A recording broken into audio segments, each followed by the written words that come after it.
Hello guys, welcome to Sanjit creation V50। আজকে আমি এখন চলে এসেছি বেহালাতে এবং আজকের এই ভিডিওতে আমি তোমাদেরকে দেখাবো বেহালার একটি নামকরা দুর্গাপূজা প্যান্ডেল। সেটা হচ্ছে বেহালা তরুণ মাতৃ সেবক সমিতির দুর্গাপূজা প্যান্ডেল। 2023-এ আমরা এইখানে যে থিম দেখেছিলাম সেটা হচ্ছে বৃন্দাবনের প্রেম মন্দির, এবং এই বছরে 2024-এ এইখানে কি থিম হচ্ছে, এই বছরে প্যান্ডেল প্রিপারেশান কীরকম চলছে, আজকের এই ভিডিওতে আমি তোমাদেরকে কিন্তু পুরোটা দেখাবো।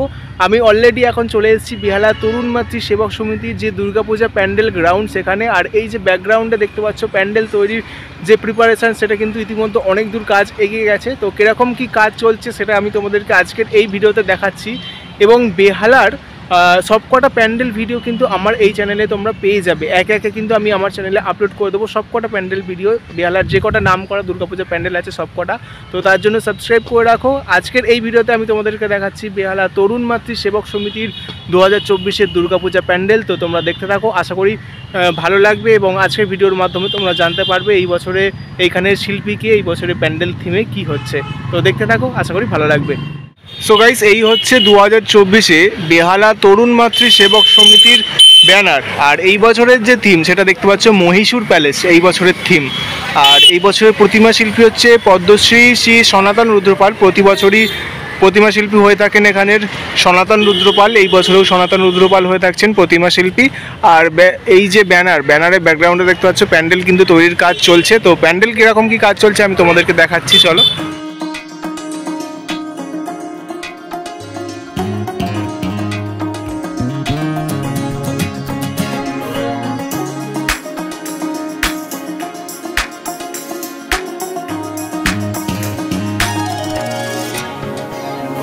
সো গাইস, এই যে দেখতে পাচ্ছ 2024-এ বেহালা তরুণ মাতৃ সেবক সমিতির দুর্গাপূজা প্যান্ডেল। এই বছরের যে থিম সেটা তোমাদেরকে দেখালাম মহীশূরের প্যালেস। গত বছর আমরা এইখানে দেখেছিলাম বৃন্দাবনের প্রেম মন্দির। এই বছরের থিম মহীশূর প্যালেস, যেটা গত বছর কলেজ স্কোয়ারে করা হয়েছিল মহীশূর প্যালেস, সেটা তোমরা এই বছর এই বেহালা তরুণ মাতৃ সেবক সমিতিতে তোমরা দেখতে পাবে। আর এই বছরের যে প্যান্ডেলের কাজ দেখতে পাচ্ছ অনেক দূর কিন্তু কাজ এগিয়ে গেছে। আর মহীশূর প্যালেসের যে মেন আকর্ষণ সেটা হচ্ছে লাইটিং। এই প্যান্ডেলের একদম যে সামনের পোর্শনটা, এই পোর্শনের যে লাইটিং সেটা কিন্তু দেখার মতন করে মানে প্যান্ডেলগুলো করে কিন্তু দেখার মতন। গত বছর আমরা কলেজ স্কোয়ারে দেখেছিলাম, এবং এই বছরের তো শিল্পী মানে প্রতি বছরের শিল্পী এখানে থাকে সনাতন রুদ্রপাল প্রতিমা শিল্পী, এই বছরেও সনাতন রুদ্রপাল থাকছে। আর প্যান্ডেলের সামনের অংশটা দেখতে পাচ্ছ প্রচুর বড় কিন্তু একটি মাঠ, এখানে খেলার মাঠ, ফুটবল ক্রিকেট খেলা হয়। আর ক্লাব হচ্ছে এই জায়গাটায়, এই হচ্ছে তরুণ মাতৃ সেবক সমিতির ক্লাবের সামনেই হচ্ছে প্যান্ডেলটা গড়ে তোলা হচ্ছে। তো তোমাদেরকে একটু প্যান্ডেলটা সামনে থেকে দেখাই।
সো গাইস, তাহলে এই ছিল আজকের ভিডিও। 2024-এ বেহালা তরুণ মাতৃ সেবক সমিতির যে দুর্গাপূজা প্যান্ডেল থিম সেটা হচ্ছে মহীশূর প্যালেস।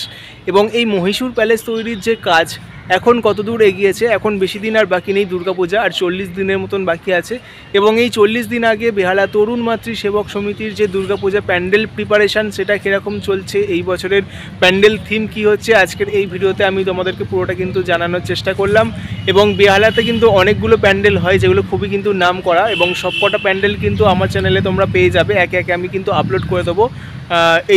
এই উইকের মধ্যেই আমি সবকটা প্যান্ডেল তোমাদেরকে দিয়ে দেওয়ার চেষ্টা করব, বেহালার যে কটা প্যান্ডেল হয় সবকটা। তো তোমরা সাবস্ক্রাইব করে রাখো। আর কলকাতা বা কলকাতার যে বাইরে যে কোনো জায়গার প্যান্ডেল ভিডিও তোমরা যদি দেখতে চাও তো কমেন্টে কিন্তু জানিয়ে দেবে। আর আজকের ভিডিওটা আমি এই পর্যন্ত শেষ করছি। ভিডিওটি যদি ভালো লাগে তো লাইক করে দেবে আর চ্যানেলটা সাবস্ক্রাইব করে দেবে। আজকের মতো টাটা, দেখা হচ্ছে নেক্সট একটা অন্য কোনো ভালো ভিডিওতে। টাটা।